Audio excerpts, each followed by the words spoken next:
The D.R. Bartlett Wicks House, circa 1870, built in the Italianate style.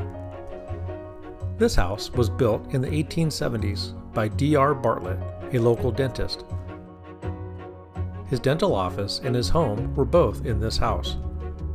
The property has two sets of steps as entrances from Ann Street, one for the patients and the other for family and guests. The office entrance was along the side of the house. In the 1970s, the owner at that time, Bob Blankensop, turned the house into a duplex with separate living spaces on the first and second floors. The current owners undertook extensive renovation of the house on their own plans and with craftsmanship by Dennis Hale. The house features a 300 square foot living room and library. Among changes in the remodeling were the creation of a separate mother-in-law suite with its own kitchen and separate utilities.